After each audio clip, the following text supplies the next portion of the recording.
presidente eleito Luiz Inácio Lula da Silva foi avisado durante conversas com os presidentes da Câmara e do Senado que as casas legislativas estão enfrentando resistências para que a PEC do estouro seja aprovado.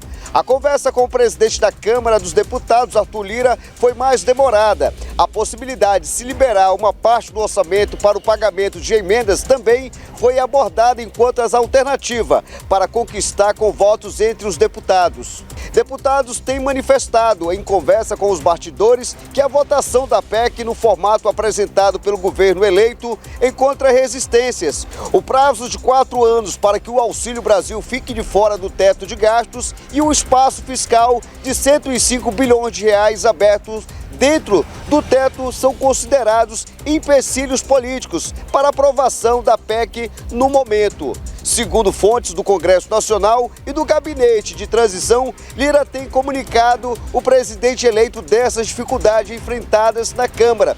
Para a aprovação da PEC, já Rodrigo Pacheco, Lula teve uma conversa mais amistosa. O presidente do Senado teria garantido ao petista não ver possibilidade da PEC travar na casa.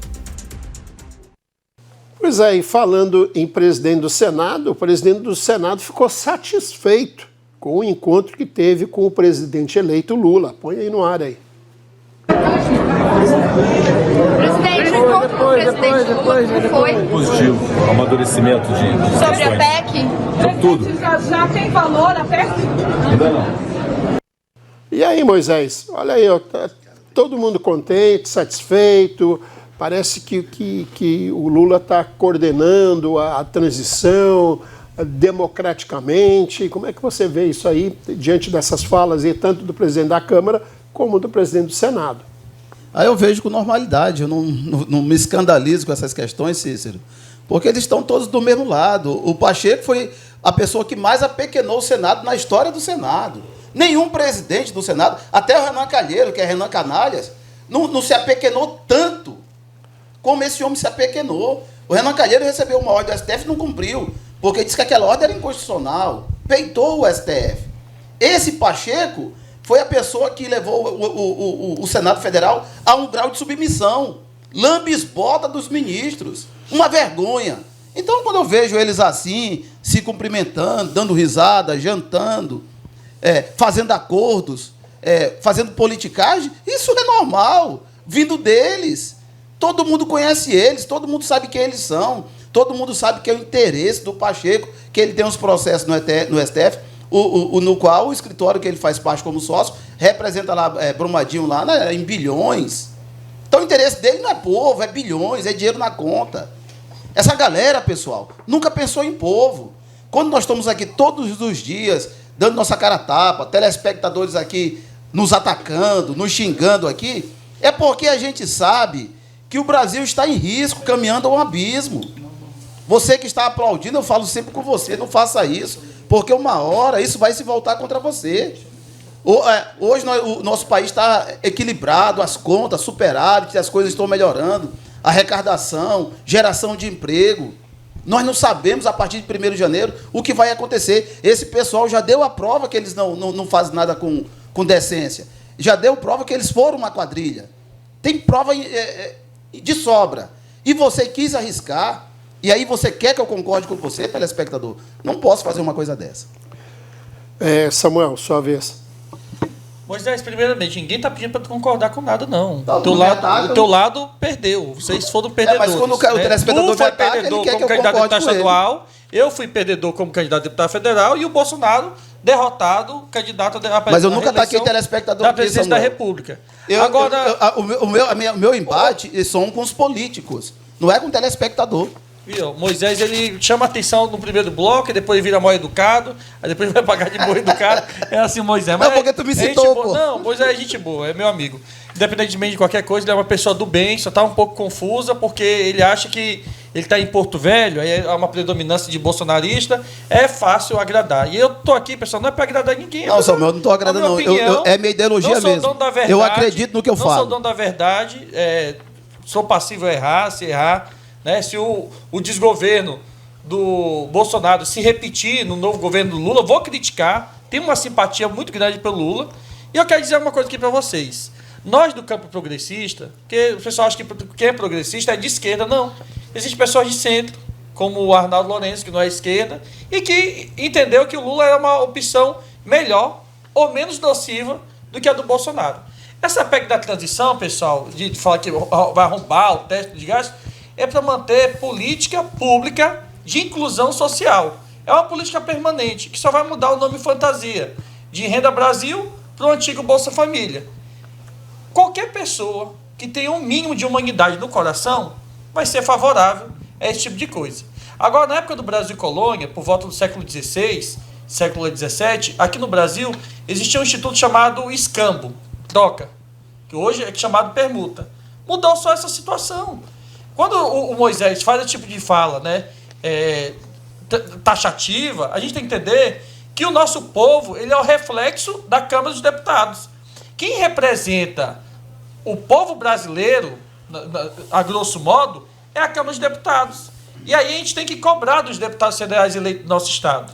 Dos 8 deputados, apenas 3 foram reconduzidos. Aí quando o Moisés faz esse tipo de fala, ele coloca em xeque o Maurício Carvalho, a Cristiane Lopes, o deputado Lebrão, ou Luiz Cláudio, não sei qual do TSE vai diplomar, tem um imbróglio jurídico, e os outros 2, Fernando Máximo e, consequentemente, o Lúcio Mosquim. Não, o Lúcio Mosquim já é deputado. Você fala do União. E a Silvia Cristina e tal, e um outro lá, que me falha a memória.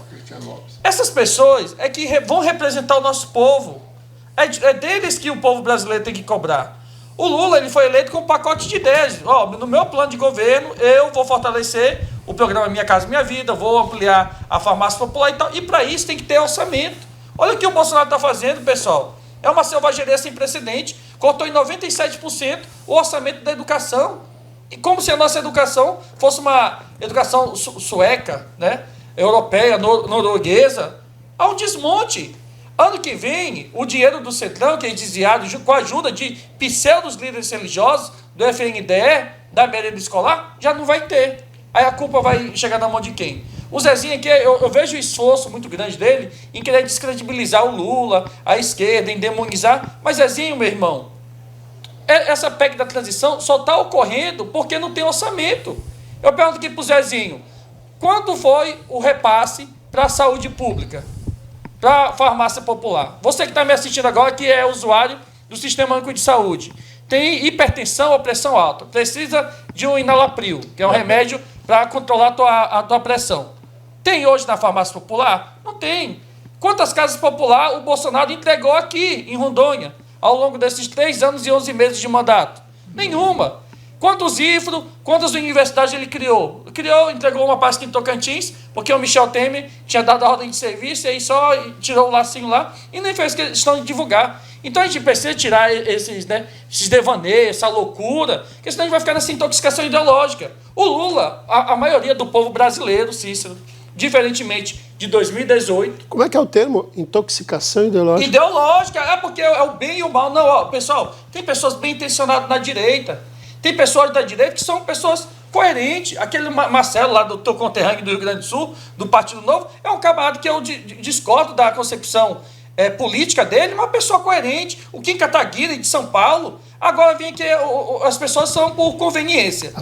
Quando a Tabata do Amaral é uma pessoa coerente, a Samia Bonfim, o Glauber Braga, são pessoas que têm ideologia. Eu acho louvável a postura do Moisés aqui no programa, porque ele está deixando claro quem ele é. Agora, o que a gente tem que compreender é que essa PEC da transição só está ocorrendo, tentando ser implementada, porque o mesmo Bolsonaro, que deu o auxílio emergencial em meio à pandemia e no ano eleitoral, não deixou no orçamento para 2023. Sabe o que ia ocorrer, Zezinho? Se o Bolsonaro, porventura, viesse a ser reeleito nas eleições de 2022, ele estaria fazendo a mesma atitude que o Lula está fazendo, a não ser que ele fosse um mentiroso, quanto mais psicopata, que eu acredito que ele seja num grau um pouco mais, menos elevado do que isso. Agora, o Lula está sendo verdadeiro.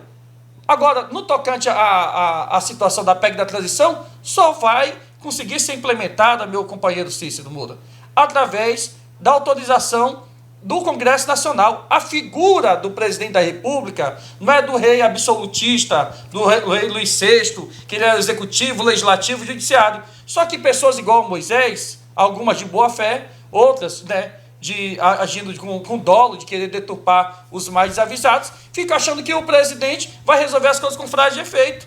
Não resolve. Tanto é que está aí a situação do Bolsonaro. Muito bem. Diretor, tem uma vinheta para o Samuel aí? Tem minha também? Captei vossa mensagem, impenetrável guru. Mas aí é plágio, isso aí já tem. Ô, Zezinho, tem um espaço na grade com um programa para o Samuel também, porque falou, e aí? É ruim a gente adequar o nosso vocabulário aqui quando as pessoas querem fazer discurso inócuo. Me perdoa aqui, companheiro. A LDO não tem orçamento para 2023. Vamos parar de loucura, gente. Quando foi que o Bolsonaro fez de repasse para o ano que vem? Não tem. Aí vai vir o Zezinho aqui. Olha, o Samuel fez coisa de comunista, o Arnaldo é embromeixo, é pinguela, lorota, hoje é todo do Samuel. Não é isso, não. Não é isso aí, não, de frente com o Samuel. Você é um camarada inteligente. Se fosse uma pessoa leiga que falasse as besteiras que tu fala aqui no programa, eu nem ia rebater, é só retrucar, falar outra coisa. Mas tu é uma pessoa preparada. Tu mesmo não acredita nisso, Moisés. Que eu me recuso a crer que uma pessoa que passa no concurso público, que você passou, fala esse tipo de abobrinha aqui. Muito bem. Zezinho, sua vez. Rapaz, Samuel falar de ideologia. Olha aí, Samuel veio falar de ideologia. Samuel, meu amigo, você sabe que tudo que você falou aí, você sabe que o país está no caminho certo. O país está bem. O grande perigo do país voltar àquilo que a Dilma fez, o retrocesso da Dilma, a hiperinflação que ela causou, o desgoverno dela, a corrupção na Petrobras, tudo desmando. Eu estou com medo. Não vou dizer que Lula vai querer repetir, até porque no governo dele só teve lá o mensalão.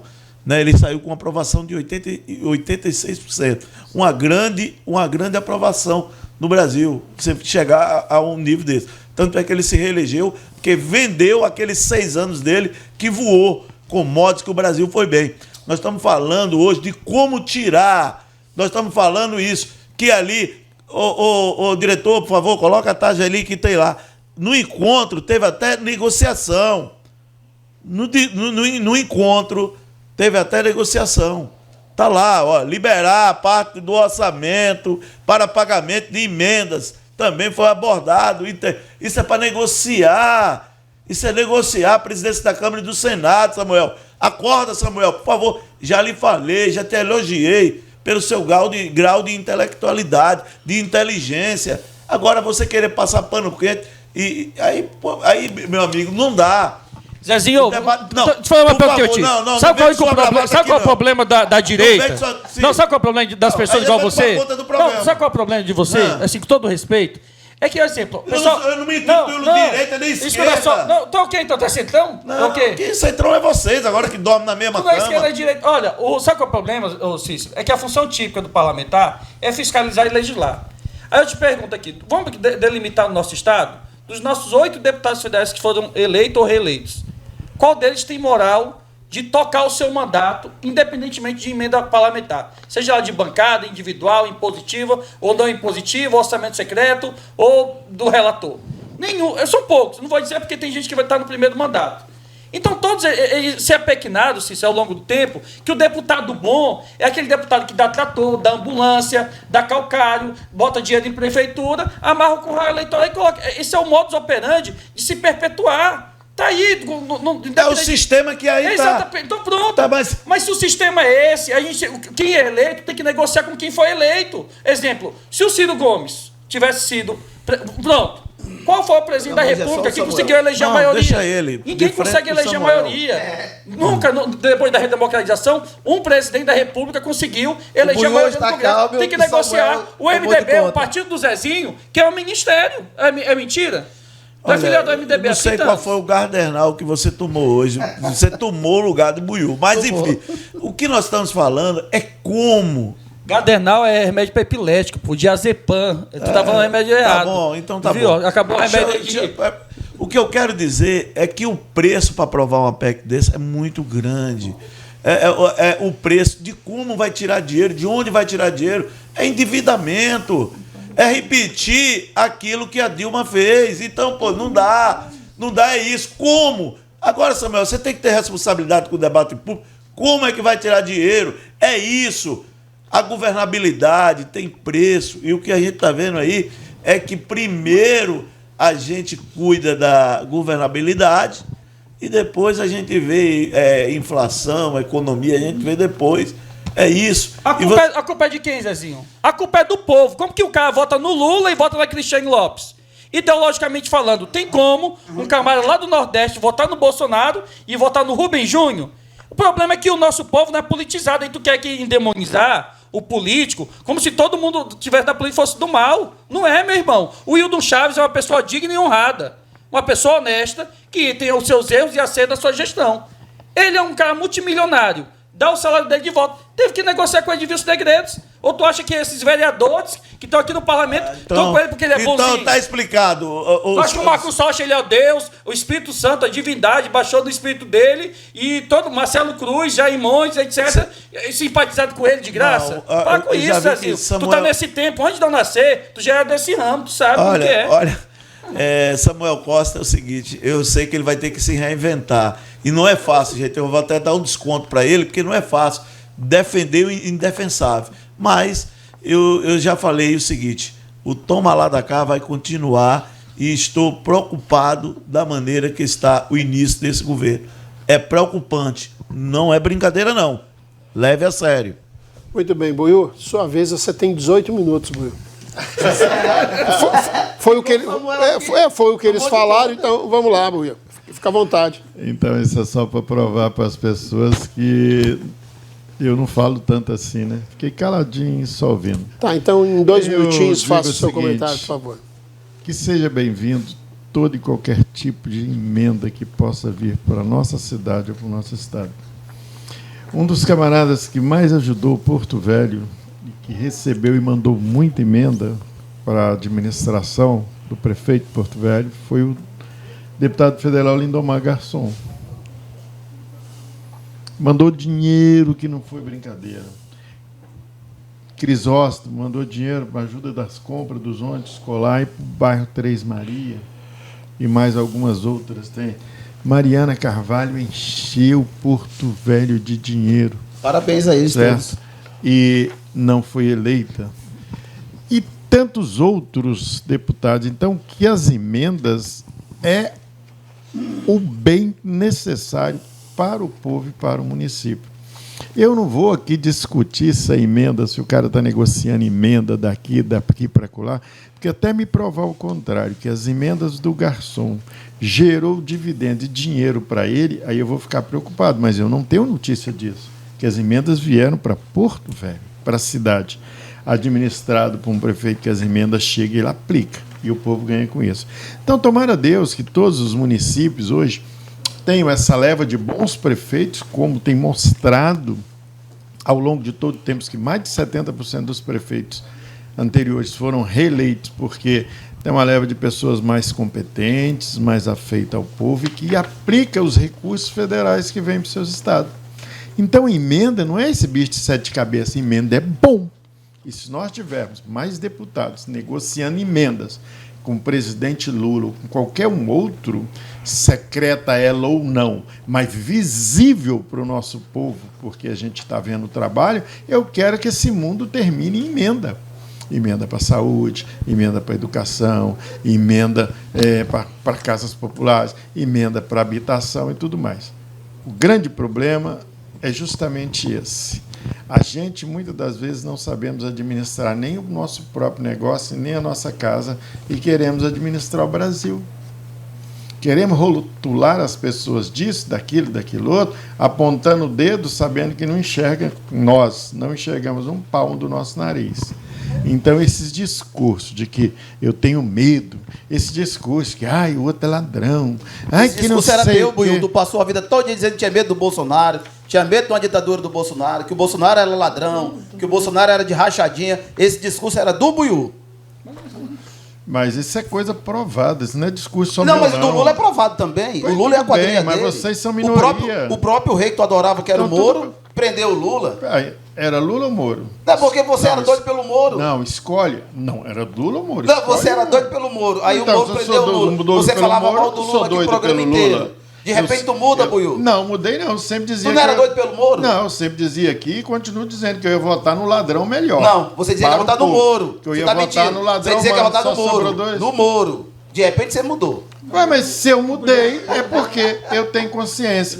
Agora, só você que ainda não mudou. E nem vou mudar. Ah, Porque eu não quero papo com aquela quadrilha. Então, pronto. Petrolão, mensalão, não quero papo. Continue no seu lado do perder o mané, porque tem 60 milhões, que é a maioria que foi reconduziu, e outro eu estou entre esses.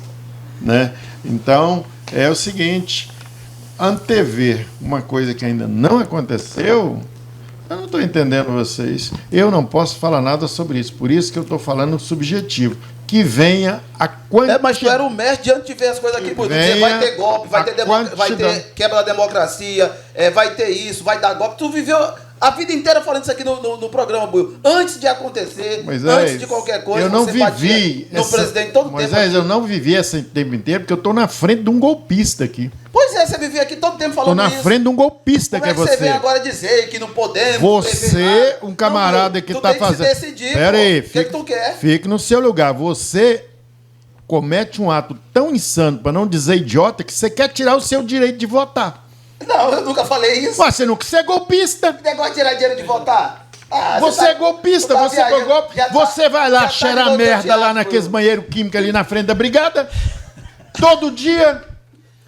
Aí quem cheira merda tem merda na cabeça. Rapaz, para essas palavreadas aqui, TV aberta, pelo Ora, amor pô, de Deus. por favor, Nós estamos num eu país estou livre. explicando. Ó, Cada um pode se quem manifestar fala, da mas maneira se inteira, manifestar do jeito que e de quiser. manifestar Agora, de uma você forma que é tão ditador. idiota. Você que é idiota e ditador, porque você quer proibir as pessoas de se manifestarem no país livre. Não, eu não Antes quero do te Lula dar o direito assumir- de tirar o meu direito antes do de Lula votar, assumir, rapaz. aqui ainda é um país livre. Ô, Buiú, deu 19 minutos já. Você Não, pode, mas- você pode concluir, por favor? Vou concluir, telespectador. Eu não quero é deixar pessoas descerebradas tirar o meu direito conquistado de votar. Só isso. Muito bem, agora nós vamos para o intervalo, então. Né? Ou tem que. Ou você quer falar ainda? Não, eu já- Não, você já falou também. Já falei, hoje eu falei bastante. Tá, mas eu vou te dar um minuto, porque você não falou nesse bloco ainda. Você vai ganhar um minuto, porque está dentro do tempo lá. Fica à Tá. vontade. Então vamos lá, pessoal. O meu debate aqui com o Buiú não é tirar o direito dele, não. Agora o Buiú é incoerente. E quando ele for incoerente, o Samuel pelo menos se assume. Ele é mais. Ele diz: olha, se o Lula errar, eu vou bater no Lula. Agora o Buiú era Ciro Gomes, era Moro, aí mudou para Tebet, aí depois, por último, ele se apegou no Lula. Aí o Lula tira todos os direitos de você se manifestar nas redes sociais. Quem não é Lula não presta. Quem não é Lula é golpista. Quem não é do lado deles não vale nada. O Lula tirou os direitos, Zé? Você não pode falar nada na internet. Pediu o cancelamento da Jovem Pan. Foi o Lula? Vocês são jornalistas. Quem pediu foi o Lula. A Jovem Pan foi censurada pelo partido do Lula. Eu tô com medo da Rema ser Vocês censurada. são jornalistas e vocês aplaudem isso? Pelo amor de Deus, gente. O nosso tempo de liberdade de expressão está contado no Brasil.